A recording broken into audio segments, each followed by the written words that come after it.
नमस्कार, आप देख रहे हैं खबर फास्ट और आपका डॉक्टर के साथ मैं हूं कायनात अंसारी। हर रोज की तरह आज भी हम हाजिर हैं स्वास्थ्य संबंधी समस्याओं पर चर्चा करने और उनके समाधान पर बात करने के लिए। आज हम जिस समस्या पर बात करने वाले हैं वो है एनीमिया। एनीमिया एक खून संबंधित बीमारी है जिसे शरीर में खून की कमी होना, लैक ऑफ ब्लड भी कहा जाता है। बॉडी में खून की वजह से आयरन की कमी हो जाती है जिसके कारण शरीर में हीमोग्लोबिन बनना कम हो जाता है। हमारा शरीर 3 प्रकार की रक्त कोशिकाओं का निर्माण करता है। पहला, संक्रमण से लड़ने के लिए श्वेत रक्त कोशिकाएं। दूसरा, रक्त के थक्के रोकने की मदद करने के लिए प्लेटलेट्स। और तीसरा, आपके पूरे शरीर में ऑक्सीजन ले जाने के लिए लाल रक्त कोशिकाएं। लाल रक्त कोशिकाओं में हीमोग्लोबिन होता है और एक आयरन युक्त प्रोटीन जो रक्त को उसका लाल रंग देता है। ये हीमोग्लोबिन लाल रक्त कोशिकाओं को आपके फेफड़ों से आपके शरीर के सभी हिस्सों में ऑक्सीजन ले जाने और शरीर के अन्य हिस्सों से कार्बन डाइऑक्साइड को आपके फेफड़ों तक ले जाने में सक्षम बनाता है। शरीर में एनीमिया की कमी से दूसरी अन्य बीमारियां होने का भी खतरा बढ़ जाता है। तो आज एनीमिया रोग, इसके लक्षण और उपचार पर करेंगे बात। और आज की चर्चा में हमारे साथ जुड़ेंगे senior medical officer doctor Sanjay Verma और MD physician doctor Virendra Bansal. लेकिन इससे पहले आपको दिखा देते हैं कि मनोहर सरकार ने स्वास्थ्य के क्षेत्र में सुधार के लिए क्या कदम उठाए हैं। इलाज के साथ मुफ्त दवाएं मरीजों को मिल पा रही हैं। जागरूकता मुहिम का असर दिखाई दे रहा है। जांच के लिए शहरी और ग्रामीण क्षेत्रों में कैंप्स की व्यवस्था, अस्पतालों में स्पेशलिस्ट डॉक्टर्स की नियुक्ति की गई है। सीएचसी और पीएचसी केंद्रों पर सरकार ने सुविधाओं को बढ़ाया है। उम्मीद केंद्र के माध्यम से टेली काउंसलिंग शुरू की गई है। 15 जिलों के उम्मीद केंद्र काउंसलर्स के नंबर जारी किए गए हैं। 1000 हेल्थ वेलनेस सेंटर खोलने का ऐलान भी किया गया है। हर सिविल हॉस्पिटल में कम से कम 200 बेड की योजना है। 350 चिकित्सा अधिकारियों की नियुक्ति की गई है। कर्मचारियों, पेंशनर्स और उनके आश्रितों को इंडोर उपचार की सुविधा। हरियाणा कैशलेस स्वास्थ्य योजना की भेंट दी गई है। अल्ट्रासाउंड और डायग्नोस्टिक सेवाओं का विस्तार किया गया है। हर जिला अस्पताल में आईसीयू और प्राइवेट रूम स्थापित किए गए हैं। पत्रकारों समेत और 8 वर्गों को आयुष्मान भारत योजना का लाभ मिल रहा है। सरकारी कर्मचारियों, पेंशनर्स और आश्रितों को 20 लाख की कैशलेस सुविधा। बीपीएल कोरोना संक्रमितों को 5-5 हजार रुपए। निजी अस्पतालों में दाखिल सामान्य वर्ग के लोगों को 1000 प्रतिदिन। उम्मीद केंद्र के माध्यम से टेली काउंसलिंग की शुरुआत की गई है। ये वो तमाम मनोहर प्रयास जो सरकार की ओर से किए गए हैं हेल्थ सेक्टर में सुधार को लेकर के।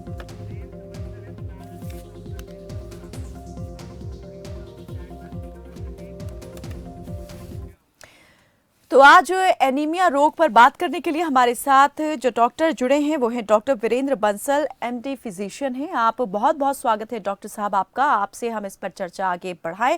इससे पहले हम अपने दर्शकों को बता दें कि वो भी हमारे साथ इस कार्यक्रम में जुड़ सकते हैं। जो नंबर आपकी टीवी स्क्रीन पर फ्लैश हो रहे हैं उन नंबर पर कॉल करके आप भी अगर इस तरह की किसी भी समस्या से, स्वास्थ्य संबंधी समस्या से जूझ रहे हैं, हमसे संपर्क साध कर आप अपनी समस्या बता सकते हैं और डॉक्टर साहब आपको एक जो उपचार के लिए सुझाव है वो जरूर यहाँ पर देंगे। तो चलिए डॉक्टर साहब हम शुरुआत करते हैं। सबसे पहले तो यही जानना चाहेंगे कि एनीमिया जो है ये क्यों होता है, इसके पीछे क्या कारण है और इसके लक्षण जो हैं वो क्या हैं? Good evening everybody. एनीमिया का मतलब है हमारे शरीर में रेड ब्लड सेल्स का कम होना। रेड ब्लड सेल्स का मेन फंक्शन हमारे शरीर में ऑक्सीजन की सप्लाई करना, ऑक्सीजन को एक जगह से दूसरी जगह पे लेके जाना है। इसके बहुत सारे कारण हैं। रेड ब्लड सेल्स के अंदर मेनली एक प्रोटीन रहता है हीमोग्लोबिन, जो ऑक्सीजन को बाइंड करके लंग्स से और बाकी सभी पूरे शरीर के ऑर्गन्स के अंदर इसको लेके जाता है ताकि हमारे शरीर के सारे ऑर्गन्स जो है वो एक्टिवली और नॉर्मली काम कर सकें। एनीमिया सबसे कॉमन प्रॉब्लम हमारे इंडिया में है बिकॉज इसका रीजन मेनली जो है that is iron deficiency anaemia, यानी कि हमारा जो खान पान है उसमें आयरन की कमी होना। That is the most common reason in India, जिसकी वजह से हमारा एचबी लेवल, हीमोग्लोबिन और रेड ब्लड सेल्स कम हो जाएंगे और फिर जो है एनीमिया हो जाएंगे। कॉमन लक्षण एनीमिया के थकावट रहना, सांस चढ़ना, माइल्ड हल्का हेडेक, जब आप चलेंगे तो हल्का सांस शॉर्टनेस ऑफ ब्रीथ रहेगी आपको, पेलर स्किन आपकी जो है हल्का पीलापन लेगी, थकावट आपकी जो है ज्यादा रहेगी। ये जो कॉमन सिम्टम है जो रूटीन्स में हम जो है हमारे पेशेंट्स जब हम उनसे हमारा जब बातचीत रहेगा तो उसमें ये कॉमन सिम्टम जो है वो लोग हमें बताते हैं। डॉक्टर साहब, जैसा आपने कहा कि आमतौर पर ये समस्या जो है बहुत से लोगों में देखी जाती है, लेकिन क्या ये आम से पाए जाने वाली समस्या वाकई इतनी आम है या बहुत ज्यादा ये गंभीर भी रूप धारण कर सकती है?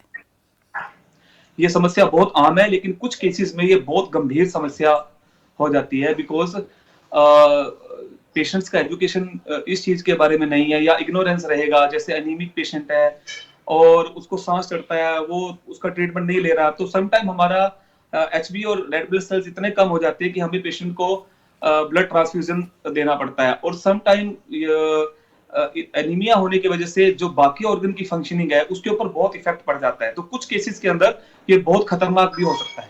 हम्म। डॉक्टर साहब, ये जो एनीमिया है, क्या इसका एक ही कोई प्रकार है या अलग अलग प्रकार इसके हैं, और हर अलग प्रकार में ये उतना ही ज्यादा खतरनाक हो जाता है, गंभीर हो जाता है? एनीमिया की जो कॉमनली हमारे इंडिया में जो कॉमन है वो है आयरन डेफिशिएंसी एनीमिया, जो हमारे आयरन की कमी की वजह से है। दूसरा कुछ एनीमिया हमारे यहाँ जो हम ब्लड लॉस की वजह से है, जी। या इसमें जो रेड ब्लड सेल है वो हमारे शरीर में टूटने लगते हैं, जिसको हम हेमोरेजिक एनीमिया बोलते हैं। या कुछ बाय बर्थ है, जैसे फैल्कोनी एनीमिया है, थैलेसीमिया है एंड सिकल सेल एनीमिया है। मेनली एनीमिया के दो कारण है। आरबीसी रेड ब्लड सेल्स हमारे शरीर में या तो उनका बनना जो है कम हो जाए, या फिर हमारे शरीर से उनका रिसाव कहीं से जो है निकलना शुरू हो जाए, जिसकी वजह से एनीमिया होता है। और उनके बनने में, आरबीसी के फॉर्मेशन में जो कमी है, उसका मेन कारण जो है वो आयरन डेफिशिएंसी एक, दूसरा विटामिन बी 12 और फोलिक एसिड डेफिशिएंसी, जो मेन इंडिया में रीजन है, जिसकी वजह से जो है हमें हमारे आरबीसी कम बनते हैं। उसके बाद एचबी हीमोग्लोबिन कम हो जाएगा और ये प्रॉब्लम आएगी। और दूसरा ब्लड लॉस, जैसे लेडीज के अंदर खासकर पीरियड्स के दौरान ब्लीडिंग ज्यादा होना, उनमें ज्यादा चांसेस रहेंगे कि एनीमिया रहेगा। या वो पेशेंट्स जिनको क्रोनिक कॉन्स्टिपेशन है, या जो हेमोरॉइड्स के पेशेंट्स हैं, उनमें साइलेंट ब्लीडिंग रहती है। एक हमारे यहाँ लोग बहुत ज्यादा पेन किलर, दर्द वाली टेबलेट्स का बहुत ज्यादा सेवन करते हैं, उसमें गैस्ट्रिक अल्सर, पेट में अल्सर और छोटी आंत में अल्सर होके जो है वो साइलेंट ब्लीडिंग रहती है, उसमें फिर एनीमिया के चांसेस बहुत ज्यादा रहते हैं। तो ये जो जी, हाँ जी, ये जो रोग है एनीमिया का, क्या ये हर एक केस में बहुत ज़्यादा कहा जाए कि सीरियस समझा जाए, ये खतरनाक है, घातक है, या फिर किसी किसी केस में बहुत ज़्यादा जो है ये घातक हो जाता है? जो पेशेंट ऑलरेडी कंप्रोमाइज्ड है, जैसे जिन पेशेंट्स को लीवर डिजीज या मेनली किडनी, गुर्दे की डिजीज है, जो पेशेंट गुर्दे की बीमारी से ग्रस्त है या जिनको लीवर की प्रॉब्लम है, उन लोगों में अगर एनीमिया ज्यादा हो जाए तो फिर ये एक खतरनाक रूप ले सकता है। कोई दूसरी बीमारी भी मतलब इसकी वजह से हो सकती है? से सारे ऑर्गन्स की इफेक्ट आएगा, बिकॉज जो ऑक्सीजन है, ऑक्सीजन हमारे हर एक ऑर्गन को ऑक्सीजन चाहिए, और वो रेड ब्लड सेल जिसमें एक प्रोटीन रहता है हीमोग्लोबिन, जो ऑक्सीजन को बाइंड करके हर ऑर्गन को वो सप्लाई करेगा। तो डेफिनेटली अगर हमारा कॉन्स्टेंटली एचबी कम है तो हमारे हर ऑर्गन के ऊपर इफेक्ट आएगा। तो डॉक्टर साहब, खून में रेड सेल्स की कमी हो रही है या फिर आयरन की कमी है, इसका पता किस तरीके से लगाया जा सकता है या लगाना चाहिए, और कैसे रोकथाम जो है कोई एक व्यक्ति अपने कर सकता है इस रोग से? इसमें दो चीज है। एक तो सिम्टम्स, क्लिनिकली सिम्टम्स क्या रहेंगे पेशेंट्स को, कोई भी जो लोग हमारे व्यूअर्स हैं जो सुन रहे हैं, अगर उनको लगता है कि उनकी स्किन पेलर है, दूसरा शॉर्टनेस ऑफ ब्रीथ है, मींस कि थोड़ा थोड़ा सांस चढ़ता है, हल्की घबराहट है, थोड़ा सर में दर्द है, चलते समय सांस चढ़ता है, और कुछ भी हल्का काम करने से इनको थकावट महसूस होती है, तो वो एक अपना रूटीन सीबीसी हम अपना जो है वो जरूर चेक करवा ले। उसके बाद हमारे पास इन्वेस्टिगेशंस है, हम लोग इन्वेस्टिगेशंस करते हैं उसमें देखने के लिए कि किस टाइप का एनीमिया है। तो वो ब्लड टेस्ट के साथ हमें इजीली पता चल जाता है कि ये आयरन डेफिशिएंसी एनीमिया है, या फिर जो है ये विटामिन बी 12 की वजह से है, या फिर हमें फाइंड आउट करना होता है कि हमें क्लिनिकली पेशेंट से हिस्ट्री लेनी है कि कोई हेमोरॉइड्स की हिस्ट्री तो नहीं है, अगर वो फीमेल है तो उसमें पीरियड्स का कैसे है, या पेशेंट्स कोई अननेसेसरी पेन किलर्स तो नहीं खा रहा है। तो कुछ कुछ बच्चों में बाय बर्थ जैसे सिकल सेल एनीमिया या थैलेसीमिया की कंडीशन रहती है, तो वो फिर हम ब्लड इन्वेस्टिगेशन करके हमें आइडिया लग जाएगा कि जो है ये कौन सा एनीमिया है, और उस हिसाब से हम उसको ट्रीटमेंट दे सकते हैं। तो एनीमिया के भी अलग अलग कारण होते हैं, और हर एक एनीमिया का इलाज जो है अलग विधि के द्वारा किया जाता है, या फिर सभी के लिए जो एक सामान्य जिस तरीके का उपचार चलता है वही इस्तेमाल में लाया जाता है? नहीं, इट डिपेंड्स करता है कि नॉर्मली हम आयरन सप्लीमेंटेशन तो पेशेंट्स को एक विटामिन आयरन सप्लीमेंटेशन और विटामिन B12 तो हम पेशेंट्स को शुरू ही कर देते हैं। फिर हमें रीजन फाइंड आउट करना है कि किस वजह से एनीमिया हुआ है, कि सिर्फ खाने पीना जो खाने पीने की कमी की वजह से है या पेशेंट्स में ब्लड लॉस हो रहा है। तो अगर जैसे मान लो ब्लड लॉस है तो फिर हमें वो फाइंड आउट करना है। जैसे कुछ पेशेंट्स में अल्सरेटिव कोलाइटिस रहता है, आंत के अंदर जख्म होना, वहां से लीकेज होना, तो फिर हमें उस बीमारी को ट्रीटमेंट देना है ताकि वो लीकेज रुके। या जिनमें हेमोरॉइड्स हैं, जिसको हम हिंदी में बवासीर बोलते हैं, या लेडीज में अगर पीरियड्स ज्यादा आ रहे हैं, तो हमें उस रीजन को फाइंड आउट करके उस रीजन को ठीक करना है। और साथ में हमें आयरन सप्लीमेंट्स आजकल मार्केट में बहुत सारे अवेलेबल हैं, जी। वो सब हमें साथ में ऐड ऑन करने हैं। मतलब रीजन फाइंड आउट करके हमें रीजन का ट्रीटमेंट, जिस कारण से दिक्कत आ रही है वो कारण भी ठीक करना है और साथ में आयरन सप्लीमेंटेशन देना है, तो उससे फिर पेशेंट हमारा रिकवर कर जाता है। जी, अभी आपने सिकल सेल एनीमिया का जिक्र किया डॉक्टर साहब। ये जो है वो कौन सा प्रकार है एनीमिया का? इसमें किस प्रकार की दिक्कतें जो हैं, समस्याएं एक पेशेंट को होती हैं, और क्या इसका उपचार संभव है? सिकल सेल एनीमिया में हमारा जो है ना, जो रेड एक्चुअली नॉर्मली हमारे जो आरबीसी है, रेड ब्लड सेल, उनका शेप जो है डिस्क शेप रहता है। लेकिन इसमें जो है सिकल की टाइप का उसका शेप चेंज हो जाएगा।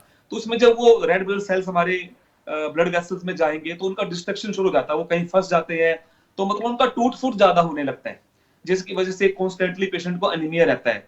अच्छा, ये डिजीज नॉर्मली कुछ मेडिसिन हैं सिकल सेल एनीमिया में, उसमें पेशेंट की काउंसलिंग रहती है। ये डिजीज ऐसा है कि जिसका लाइफ मतलब होल लाइफ ही जो है पेशेंट को ट्रीटमेंट लेता है। ये क्यूरेबल डिजीज नहीं इसमें है। इसमें मरीज को किस प्रकार की समस्याएं होती हैं, ये भी हम जानना चाहेंगे डॉक्टर साहब। इसमें पेशेंट को वही थकावट रहना, सांस जी। चढ़ना, और एक जोड़ों में पेन, जो आपके बोन्स हैं या लेग्स में, उसमें पेन रहेगा पेशेंट्स को, माइल्ड हेडेक रहेगा, और वही थकावट, चलते समय हल्का सांस चढ़ना, ये सब कॉमन लक्षण है जो उसको मेनली। इसमें ज्वाइंट पेन की काफी काफी लोग जिनको सिकल सेल एनीमिया है बच्चे, उनमें पेन जो है बॉडी में पेन या जो ज्वाइंट्स में पेन की समस्या काफी रहती है। जी। तो ये एक एनीमिया से पीड़ित जो मरीज हैं उनको सलाह जो है वो किस प्रकार की दी जाती है, किस तरह से वो सावधानी, किन चीज़ों से सावधानी उन्हें बरतनी चाहिए, खान पान पर कैसे ध्यान दें, क्या खाएं क्या ना खाएं, और लाइफ स्टाइल जो है वो किस तरह का रखना चाहिए? हेल्दी फूड, आजकल हम लोग बहुत ज्यादा जंक फूड, जैसे बाहर का जो भी पिज्जा बर्गर, ये सब चीज आप स्ट्रिक्टली अवॉइड करें। आपका बहुत बैलेंसिंग फूड रहना चाहिए अपने खाने में। जब हमें नॉर्मली इंडिया में मैक्सिमम केसेस में जो कारण है that is iron deficiency anaemia, यानी कि हमारे डाइट में आयरन की कमी की वजह से है। तो अपने खाने में वो चीज बढ़ाएं जिसमें आयरन ज्यादा रहता है। फ्रूट्स है, सैलेड्स है, हरी सब्जियां हैं, ये सब चीजें हैं जो आप अपने खाने में ज्यादा बढ़ाएं। फैटी फूड बिल्कुल बंद करें, स्पाइसी फूड बिल्कुल बंद करें, जंक फूड बिल्कुल बंद करें। और जब आप जो लक्षण मैंने आपको बताए हैं, जैसे ही आपको लगता है कि लक्षण हैं, तो इमीडिएटली आप अपने नियर बाय डॉक्टर से मिलें, अपना एक रूटीन ब्लड चेकअप करवाएं। और अगर उसमें कोई आयरन डेफिशिएंसी है तो इमीडिएटली आप अपना ट्रीटमेंट करवाएं। बिकॉज अगर आपका एचबी लेवल इसमें mild, moderate and severe anaemia रहेगा, तो आप उसमें ध्यान रहे कि अगर आपका एचबी 8 से कम है तो ये सीवियर कैटेगरी में रहेगा। तो उसमें इमीडिएटली आप एक्शन लें, इसको इग्नोर ना करें। अपने नियर बाय फिजिशियन से मिलें तो वो आपको रीजन फाइंड आउट करके देंगे, और जो भी ट्रीटमेंट होगा वो एप्रोप्रिएट आप ट्रीटमेंट लें। लेकिन खाना पीना इसमें बहुत मैटर जी। करता है जी। कि आप फ्रूट्स और सैलेड और हरी सब्जियां, पत्तेदार हरी सब्जियां जितना मैक्सिमम यूटिलाइज करेंगे तो आप इस बीमारी से बच सकते हैं। बिल्कुल, हमारे साथ में doctor Sanjay Verma senior medical officer जो हैं वो भी जुड़ चुके हैं। सर, मैं आपसे ये जानना चाहूँगी कि हम बात कर रहे हैं एनीमिया को लेकर जो कि खून की कमी से होता है, तो खून की कमी से और कौन कौन से ऐसे रोग हैं जो होते हैं, और खून की कमी के और क्या कारण हो सकते हैं? नमस्कार। जी।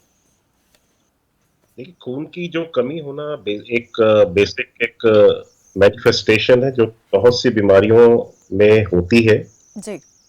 ये खुद एक रोग नहीं है, लेकिन ये बहुत सारे रोगों की वजह से एक मैनिफेस्टेशन है, जिसमें कि जैसे अभी डॉक्टर साहब ने भी बताया, कई तरह के हमारे थैलेसीमिया है, जो कि एक बच्चों में आनुवंशिक रोग है जो जन्म के समय उनको होता है।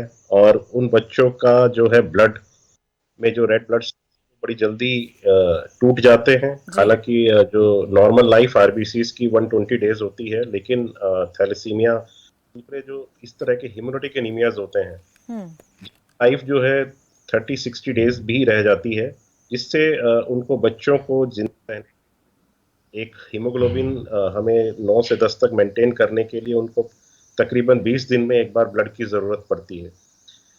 एक जो है सिक्कल सेल एनीमिया है। सिक्कल सेल एनीमिया भी भारत में जो है कई इलाकों में पाई जाती है, हालांकि इंसिडेंस बहुत ज्यादा है। अगर हम अपने नॉर्थ इंडिया की भी बात करें तो काफी केसेस इसके हैं। इसके अलावा जो कई तरह की जो इंटेस्टाइनल रोग होते हैं, उसमें जो एब्जॉर्प्शन ऑफ आयरन का अफेक्ट होता है, तो वो भी कहीं ना कहीं जो है एनीमिया को जो जन्म देता है। लेडीज की बात करें तो मेन्स्ट्रुएशन है, एक्सेसिव मेन्स्ट्रुएशन है, और मेन्स्ट्रुएशन की और जो प्रॉब्लम्स हैं उसकी वजह से जो ब्लड की कमी हो सकती है। तो ये कहा जा सकता है कि महिलाओं में अधिक संभावना बनी रहती है एनीमिया होने की, इससे ग्रसित होने की। हम इस पर आगे बातचीत करेंगे। एक दर्शक हमारे साथ जुड़े हैं, बंटी गाजियाबाद से जुड़े हैं। स्वागत है आपका बंटी, रखें अपनी बात, क्या सवाल है पूछें। अच्छा डॉक्टर साहब, मेरा सवाल ये है कि ब्लड से संबंधित सभी समस्याओं से दूर रहने के लिए खान पान में किस तरीके का खाने का यूज करें, और किस तरीके का मतलब और प्रोडक्ट्स की अगर बात करें या किसी भी चीज़ का, तो किस तरीके का ध्यान रखें और क्या क्या यूज करें, क्या खाएं, जिससे कि भरपूर ब्लड से संबंधित कोई भी समस्या ना आए। जो बड़ा कॉमन सवाल है, हर कोई इस सवाल का जवाब जानना चाहता है। तो हमें सबसे पहले जो आयरन के सोर्स का पता चाहिए कि किन चीज़ों में आयरन की मात्रा जो है प्रचुर है, और क्योंकि आयरन जो हीमोग्लोबिन को बढ़ाने में मदद करता है, इससे जो बड़ी बात है कि खाने के साथ अगर ब्लड का अगर आपको किसी वजह से लॉस हो रहा है, जैसे कुछ कारण मैंने अभी बताए भी, तो उनका इलाज भी बहुत जरूरी।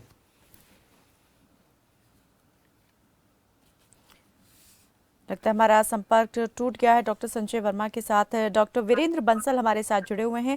जी डॉक्टर, हम चाहेंगे कि आप यहाँ पर जो बात अधूरी रह गई है उसको पूरा करें, कि बताएं जो हमारे दर्शक ने सवाल पूछा है क्या उन्हें करना चाहिए। जैसे मैंने आपको बताया कि नॉर्मली हमारा एचबी, हमारे आरबीसीज और हमारा हीमोग्लोबिन लेवल एक नॉर्मल रूटीन में कि हमारा 12 से अबव रहे, उसके लिए आप डाइट आपका, मैंने पहले भी आपको बताया कि उसमें मेनली आप अपने डाइट में फ्रूट्स, हरे पत्तेदार सब्जियां और सैलेड वो इंक्लूड करें, जितना आप मैक्सिमम वो ले सकते हैं। नॉर्मली जो जंक फूड है, जो भी तला फला जो हम बाजार का खा लेते हैं, या फिर कोई ऑयली फूड है, वो स्ट्रिक्टली आप अवॉइड करें। और एक कम से कम अपने लाइफ में आप मतलब पर डे रूटीन बनाएं कि आधे घंटे का आपको वॉक करना ही करना है। ये सब चीजों का आप ध्यान रखें, तो फिर आपको जो है, अगर कोई और रीजन नहीं है, हमारी बॉडी से ब्लड लॉस नहीं है, तो फिर आयरन डेफिशिएंसी एनीमिया के चांसेस बहुत कम रहेंगे। डाइटरी इफेक्ट बहुत ज्यादा है। मैक्सिमम केसेस में हमारे इंडिया में, हमारे हिंदुस्तान में जो एनीमिया कोज है वो डाइटरी एनीमिया है, और उसमें मेनली विटामिन बी12 और आयरन डेफिशिएंसी ही है। और आयरन डेफिशिएंसी, विटामिन बी12 ये हम अपने डाइट के साथ कर सकते हैं। और डाइट का मैंने आपको बता दिया कि आप ये जो डाइट्स है ये आप फॉलो करें, इसके साथ जो है आपको फिर एनीमिया की दिक्कत नहीं आएगी। जी, एक सामान्य व्यक्ति में जो मात्रा है हीमोग्लोबिन की उसके ब्लड में, वो कितनी होनी चाहिए? महिलाओं और पुरुषों में क्या ये मात्रा अलग अलग होती है? हाँ, एक्चुअली महिलाओं में थोड़ा सा मेंस्ट्रुएशन रहेगा, उसकी वजह से उनका एचबी लेवल 1 ग्राम मेल से कम रहता है। तो नॉर्मली मेल्स में जो है वो 13 से 16 और लेडीज में 12 से 15 के बीच में जो है हमारा एचबी लेवल रहना चाहिए। जी डॉक्टर साहब, यहाँ पर शरीर में अगर खून ही नहीं बनता है, किसी को समस्या हो गई है कि खून ही नहीं बन पा रहा है, तो उसके पीछे का क्या कारण है, और ये समस्या उसके लिए और कितनी ज्यादा गंभीर हो सकती है? अगर हमारे शरीर में ही आरबीसीज का प्रोडक्शन नहीं हो रहा है, तो ये थोड़ा सा समस्या गंभीर है, क्योंकि इसमें हमें रीजन फिर फाइंड आउट करना पड़ेगा क्या है। जैसे कोई बोन मैरो, जहां से हमारा रेड ब्लड आरबीसीज बनते हैं, बोन मैरो में अगर कोई दिक्कत है, जिसको हम एप्लास्टिक एनीमिया भी बोलते हैं, तो वो हमें देखना पड़ेगा कि बोन मैरो से प्रोडक्शन है कि नहीं है। दूसरा हमारा जो प्रोडक्शन है वो किडनीज के साथ जो है प्रोडक्शन रहता है। तो जितने भी किडनी पेशेंट है उसमें आरबीसीज और एचबी की समस्या बहुत ज्यादा रहेगी, उनका लोअर साइड में रहेगा। तो ये जो मेनली कारण है जिसकी वजह से जो है एचबी कम रहेगा। तो वो जब हम ब्लड इन्वेस्टिगेशन करवाएंगे तो उसमें फिर हमें आइडिया लग जाता है कि एनीमिया का कारण क्या है, कि कुछ डाइटरी डेफिशिएंसी है या फिर प्रोडक्शन ही कम हो रही है। और अगर प्रोडक्शन कम है तो फिर हमें उस हिसाब से इसका रेडिएशन फाइंड आउट करके जो है ट्रीटमेंट देना होता है। नॉर्मली अगर हमें बोन मैरो करना है तो बोन मैरो के लिए हम बोन मैरो एस्पिरेशन करते हैं। बोन मैरो से थोड़ा सा एक पीस लेके उसका टेस्ट करके फिर हमें आइडिया लग जाता है कि किस टाइप का एनीमिया, उस टाइप के हिसाब से फिर हम उनका ट्रीटमेंट दे देते हैं। जी बिल्कुल, हमारे साथ डॉक्टर संजय वर्मा भी जुड़ गए हैं और एक दर्शक हमारे साथ जुड़े हैं इस बीच, झज्जर से रोहित जुड़े हैं। बहुत स्वागत है आपका रोहित, पूछें क्या सवाल है। हाँ जी मैम, मुझे पूछना था फर्स्ट से कि आखिर मुझे कैसे पता चला कि अगर मैं कहीं टेस्ट नहीं करवा रहा हूँ। रोहित, अपने टीवी की आवाज को कम कर दें और पूछें क्या सवाल है। अगर मुझे ये जानना था कि अगर मैं कहीं टेस्ट ना कराऊँ अपने हेमोग्लोबिन का, तो मुझे कैसे पता चला कि मेरी बॉडी में कितनी खून है, या फिर उसकी क्या संकेत है कि मेरे बॉडी में हेमोग्लोबिन की कमी हो रही है, उसके क्या संकेत है मैम, वो मैं जानना चाह रहा हूँ। जी डॉक्टर संजय।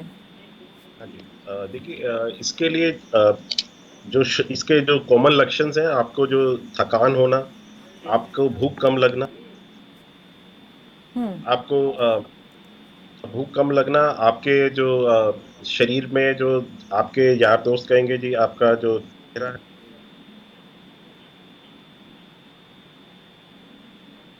लगता है हमारा संपर्क फिर से नहीं हो पा रहा है ठीक से।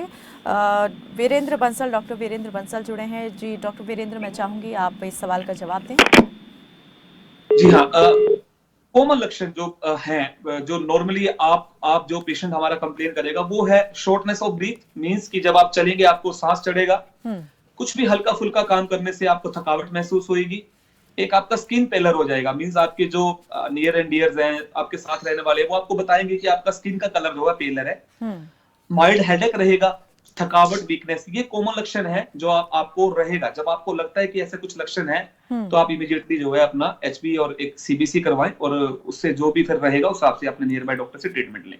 जी डॉक्टर साहब, मैं ये भी आपसे जानना चाह रही थी कि ये जो समस्या है एनीमिया की, क्या इसकी वजह से किसी व्यक्ति को भूलने की समस्या भी हो सकती है, डिमेंशिया भी इसकी कारण हो सकता है? लेट स्टेज में नॉर्मली मेमोरी लॉस, मतलब memory loss in the sense memory, ऐसे पेशेंट कॉमनली कंप्लेन आपको करेंगे कि उनका मेमोरी पावर कम है, बिकॉज हमारा पूरा होल बॉडी सिस्टम जो है वो ऑक्सीजन सप्लाई के साथ ही है। जी। तो जैसे एनीमिया रहेगा तो हमारा जितने भी ऑर्गन्स है सब में हमारा जो ऑक्सीजन सप्लाई है वो कम हो जाएगा, तो डेफिनेटली हर ऑर्गन की फंक्शनिंग जो है वो थोड़ी सी कम रहेगी। मतलब हर हमारा ऑर्गन है वो स्ट्रेस में रहेगा, उसकी फंक्शनिंग कम रहेगी, तो डेफिनेटली सर एक मेमोरी पे भी जो है इफेक्ट आएगा। उन लोगों की मेमोरी पावर कम हो जाएगी, लेकिन कंप्लीटली लॉस ऑफ मेमोरी के चांसेस डेफिनेटली यंग एज में तो नहीं है। लेटर स्टेज में अगर कोई दूसरी डिजीज है तो चांसेस हो सकते हैं, बट इनिशियली स्टेज में कंप्लीटली लॉस ऑफ मेमोरी के चांसेस नहीं है। बट हाँ, मेमोरी पावर वीक हो जाएगी, बॉडी फटीग के सब लक्षण जो मैंने बताए हैं वो रहेंगे। जी डॉक्टर संजय वर्मा से हमारा संपर्क फिर से जुड़ गया है। डॉक्टर संजय, मैं आपसे ये जानना चाहूँगी, जैसे हमने ये पढ़ा कि जो गर्भवती महिलाएं होती हैं उन्हें सबसे ज़्यादा यहाँ पर एनीमिया होने की संभावना बनी रहती है और उनके लिए ख़तरा भी सबसे ज़्यादा होता है, तो उन्हें किस तरह से सावधानी बरतनी चाहिए, कैसे वो इस समस्या से जो है वो बाहर निकल सकती हैं? जी बिल्कुल, देखिए, सबसे पहले मैं माफ़ी चाहूँगा, बीच बीच में कनेक्टिविटी इश्यूज की वजह से मैं कनेक्ट नहीं हो पा रहा था। हाँ बिल्कुल, गर्भवती महिलाओं को अपनी डाइट का पूरा ख्याल रखना ज़रूरी है, क्योंकि उनके साथ एक ज़िंदगी भी जुड़ी है। बच्चा भी जो है उसको भी जो है पूरा फूड की ज़रूरत पड़ती है, और सबसे पहले माँ चाहे भूखी रह जाए, बच्चा जो है, जो स्टोर्स हैं मदर के, उनको लेता है। तो मदर को अपनी डाइट को बढ़ाना बहुत ज़रूरी है, एक बैलेंस डाइट को लेना बहुत ज़रूरी है। आयरन जो है फूड्स को लेना, ग्रीन लीफी वेजिटेबल्स को लेना बहुत ज़रूरी है। पल्सेस, मिल्क जो एक, और एग जो है कंप्लीट फूड है, अगर वो एग खाती हैं। नॉन वेज लेती हैं तो नॉन वेज भी खा सकती हैं। तो अपनी डाइट का उनको एक ख्याल रखना बहुत ज़रूरी है। हीमोग्लोबिन लेवल को मेंटेन रखना बेहद ज़रूरी है, क्योंकि जो डिलीवरी के टाइम पे भी कई तरह की कॉम्प्लिकेशंस होने का खतरा रहता है।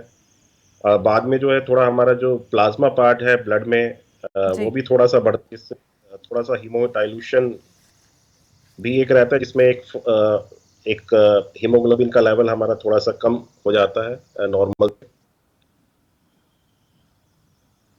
तो गर्भवती महिलाओं को निरंतर जो है रेगुलर एक डाइट को लेना, हेल्दी डाइट को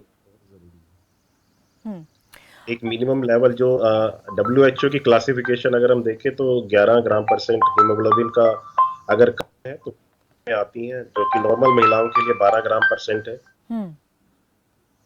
तो उसको मेंटेन करना और अपने जो रेगुलर चेकअप्स हैं जो अपने गायनेकोलॉजिस्ट हैं उनसे करवाएं, ताकि अगर कहीं पर भी कोई जो किसी भी प्रकार की जो कमी मिलती है उसको पूरा किया जा सके। जो है आयरन फोलिक एसिड भी जो है गवर्नमेंट की तरफ से दिया जाता है जी। उसको वो रेगुलर लें। और जो जो विजिट्स हैं जो गायनेकोलॉजिस्ट की उस पे आए उस पे रूटीन चेकअप्स भी हो जाते हैं जिसमें हीमोग्लोबिन भी शामिल है, जिससे ये पता चलता रहता है कि ब्लड में जो खून की मात्रा बिल्कुल सही चल रही है और अगर कोई कमी है तो वो किस प्रकार की कमी है, बी कॉम्प्लेक्स की वजह से कमी है, आयरन की वजह से कमी है या और कोई कारण है जिसको जी। साथ साथ बिल्कुल, यहाँ पर गर्भवती जो महिलाएं हैं उन्हें अपना ख्याल रखने की बेहद ज़रूरत है अगर वो इस तरह की समस्या से दो चार है तो। नरेश हमारे साथ एक और दर्शक जीन से जुड़े हैं। नरेश, स्वागत है आपका, पूछें क्या सवाल है। हाँ जी हाँ जी हाँ जी, दौरे पड़ते जी मेरे को जी। दौरे पड़ रहे हैं, कब से ये समस्या आपको है? हाँ जी, लगभग हो गए जी 10 एक साल जी। 10 साल से। चलिए, मैं चाहूँगी हमारे साथ जो दोनों विशेषज्ञ जुड़े हुए हैं, डॉक्टर्स हैं, वो इस बात का एक-एक करके वो जवाब दे दें।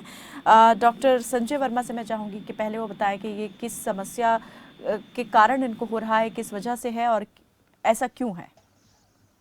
ये शायद आप उसी की बात कर रहे हैं जिसका इनको बिल्कुल ट्रीटमेंट करवाना चाहिए, जिसमें जो दवाई है वो एक लंबे समय तक चलती है और रेगुलर दवाई इनको, और शायद ये इन्होंने अपना ट्रीटमेंट अभी ठीक से करवाया नहीं है। तो ये फिजिशियन से जो है वो चेकअप और इनके कुछ जांच होगी जिसमें सीटी स्कैन और बाकी इन्वेस्टिगेशन शामिल हैं। जी। अगर कोई कारण मिलता है तो उसका इलाज किया जाएगा, अदरवाइज जो है जो इडियोपैथिक समझते हुए जो जो जनरल मेडिसिन हैं एपिलेप्सी के लिए वो इनको दी, जिसकी वजह से भी उनमें मेडिसिन जिसकी वजह से भी एनीमिया हो सकता है, बी कॉम्प्लेक्स की कमी हो सकती है, तो उसके लिए भी जो डॉक्टर हैं साथ में उनके सप्लीमेंट्स देते हैं। डॉक्टर वीरेंद्र जो है फिजिशियन है वो शायद इसका और अच्छी तरह से जवाब दे पाएंगे। डॉक्टर वीरेंद्र जी, हम आप ही के पास आने वाले थे, तो डॉक्टर साहब ने भी कहा कि आप और बेहतर तरीके से बता सकते हैं, तो क्या करना चाहिए इनको? इन्होंने बोला कि इन्हें 10 साल से दौरे पड़ रहे हैं। जी। ऐसा ही? जी। 10 साल से दौरे हैं तो अभी मतलब एज सच क्या आपने पहले ट्रीटमेंट लिया? नॉर्मली हमें रीजन फाइंड आउट करना है कि दौरा क्यों पड़ रहा है। आपका एमआरआई और ईईजी हुआ होगा, जो भी टेस्ट आपने करवाए हैं। नॉर्मली इसमें जो है आपको एडवाइस जो है न्यूरोलॉजिस्ट की आपको लेना पड़ेगा। आप अपना एमआरआई ईईजी करवाएं, रीजन फाइंड आउट करें कि 10 साल से आपको सीजर यानी कि दौरे आ रहे हैं तो उसका रीजन क्या है। जब रीजन फाइंड आउट हो जाएगा उस हिसाब से आपका ट्रीटमेंट चलेगा और इसमें ट्रीटमेंट लंबा है, मिनिमम 3 इयर्स के लिए है और कुछ केसेस में हमें होल लाइफ भी जो है एंटी एपिलेप्टिक देनी पड़ सकती है, यानी कि जो दौरे की दवाई है वो जिंदगी भर भी आपको खानी पड़ सकती है। बट ये बीमारी ये है कि अगर आप ट्रीटमेंट लेते हैं तो मैक्सिमम केसेस में अगर पेशेंट हमारा अवेयर है, मेडिसिन स्किप नहीं करता, रेगुलर ट्रीटमेंट ले रहा है, तो दौरे आपके रुक जाएंगे। दिस मीन्स कि अभी तक आपने या तो कुछ आपका लैक ऑफ कम्युनिकेशन रहा कि आपका ट्रीटमेंट सही नहीं हुआ, या आपने लिया नहीं, या आपने कंसर्न डॉक्टर को नहीं दिखाया। तो वैसे नॉर्मली हमारा टॉपिक अनीमिया है, लेकिन उसके साथ इसका कोई बहुत ज्यादा लिंक नहीं है। तो इसके लिए आप ये करें कि इमीडिएटली आप वहाँ न्यूरोलॉजिस्ट से मिलें, आपने जो इसके रिक्वायर्ड टेस्ट है वो करवाएं, अपना ट्रीटमेंट शुरू करें, तो डेफिनेटली आपको अपनी समस्या का जो है समाधान मिल जाए। बिल्कुल। एक और दर्शक हमारे साथ जुड़ी हैं, निर्मला हरियाणा से जुड़ी हैं। निर्मला, बहुत स्वागत है आपका। बताएं हरियाणा में कहां से आप बात कर रही हैं और क्या सवाल है? निर्मला जी, अपनी टीवी की आवाज को कम कर दें और सवाल पूछें।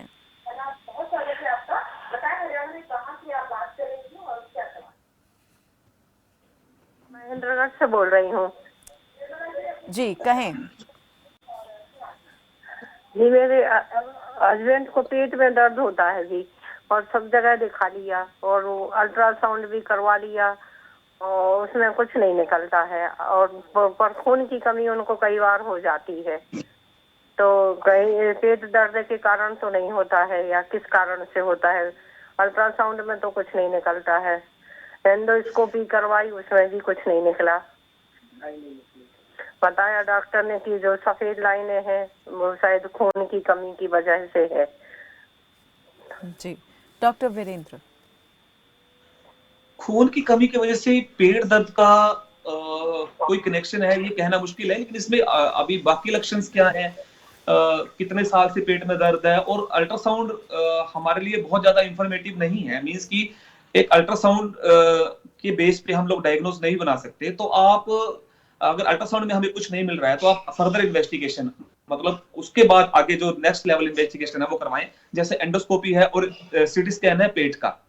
तो आप वहां पे जो भी आपके ट्रेडिंग फिजिशियन है आप उनसे मिलें, और अल्ट्रासाउंड में अगर कुछ नहीं है तो आप नेक्स्ट लेवल टेस्ट करवाएं। एक एंडोस्कोपी है जो दूरबीन डाल के हम अंदर चेक करते हैं, और दूसरा जो है सीटी स्कैन है।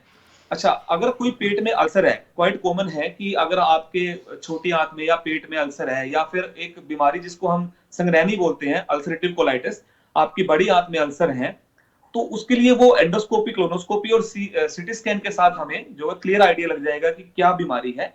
उस हिसाब से आप ट्रीटमेंट लें, दर्द चला जाएगा। जी, चलिए, बहुत शुक्रिया निर्मला जी हमारे साथ जुड़ने के लिए। उम्मीद है आपको आपके सवाल का जवाब मिल गया होगा। वक्त भी हमारे पास अब बहुत कम बचा है बातचीत को आगे बढ़ाने के लिए, तो मैं चाहूँगी जल्दी से हम यहाँ पर बातचीत को विराम दें, लेकिन उससे पहले एक जो मशवरा है, सलाह है, वो हम आपसे ज़रूर यहाँ पर लेना चाहेंगे एक एक करके। डॉक्टर संजय वर्मा, हम ये चाहेंगे ज़रा हम दर्शकों को आप ये बताएं, हमारे दर्शकों को, कि वो किस तरीके से एनीमिया से रोकथाम कर सकते हैं, इससे बचाव कर सकते हैं। एनीमिया से बचाव के लिए हमें सबसे पहले जो अपने लाइफस्टाइल को ठीक करना बहुत ज़रूरी है। आज के जो दौर में जो लाइफस्टाइल, वही एक तरह से जो है एनीमिया का कारण आप कह सकते हैं कि हम फास्ट फूड की तरफ जा रहे हैं, हम जो है ऑयली चीज़ों की तरफ जा रहे हैं। तो डाइट को एक्सरसाइज प्रॉपर करें, ग्रीन लीफी वेजिटेबल्स पे जोर दें। जैसे कि मौसम है, बहुत बढ़िया मौसम है जिसमें आप variety of green leafy vegetables है, आप पालक, मेथी, बथुआ, साग है, और इनको बदल बदल के भी खा सकते हैं। बाकी घिया, तौरी तो चलती ही रहती है। गुड़, चना, इसको भी आप हैबिट बनाएं कि छोटे छोटे टुकड़े गुड़ के और चने को एक डब्बे में रखें, जो कि कॉमन आदमी रखता है, और सुबह शाम 2-3-4 बार थोड़ा थोड़ा लेने की आदत डालें। पानी भी इस दौरान वो जो है पूरे दिन में, क्योंकि सर्दियों में क्या होता है कि पानी जी बहुत कम हो जाता है, पानी पीना हमारी आदत छूट जाती है। चलिए, लगता है फिर से संपर्क नहीं हो पा रहा है ठीक से। वीरेंद्र बंसल, डॉक्टर वीरेंद्र बंसल, जल्दी से कोई एक सलाह यहाँ पर हमारे दर्शकों को। वेट रिडक्शन, आप अपना वेट ना बढ़ने दें। अगर आप हैवी वेट है तो उसको कम करें। प्लांटेशन, अपने आसपास जितना प्लांटेशन आप करेंगे, शुद्ध हवा, वो आपके एचपी के लिए, रेड ब्लड सेल्स के लिए बहुत जरूरी है। खान पान डॉक्टर साहब ने आपको बता दिया है। और वो आधा घंटा मैंडेटरी है। आप आधा घंटा, ये दिल आपके लिए जिंदगी भर चलता है, आधा घंटा आप इसके लिए चलें, आपका एचपी लेवल कम नहीं होएगा, आपकी सारी डिजीज चली जाएंगी। वेट ना बढ़ने दें, घर का खाना खाएं, फास्ट फूड बंद करें, ग्रीन वेजिटेबल्स है, ये सब चीज आप करें, और शुद्ध हवा, प्लांटेशन बहुत जरूरी है। पानी ज्यादा लें, प्लांटेशन करें, और हेल्दी लाइफ और स्ट्रेस फ्री लाइफ करें। मेडिटेशन, 15 मिनट अपने लिए मेडिटेशन करें, दैट विल बी सफिशिएंट। चलिए, बहुत बहुत शुक्रिया आप दोनों का ही हमारे साथ इस कार्यक्रम में जुड़ने के लिए और हमारे तमाम दर्शकों के सवालों के जवाब देने के लिए। तो एनीमिया का पता लगाने या इसकी रोकथाम के लिए सबसे ज़रूरी है कि समय समय पर कंप्लीट ब्लड टेस्ट कराएं, ताकि समस्या के बढ़ने से पहले ही उसकी रोकथाम हो सके। फिलहाल के लिए मेरे साथ बस इतना ही। आप देखते रहें खबर फास्ट। नमस्कार।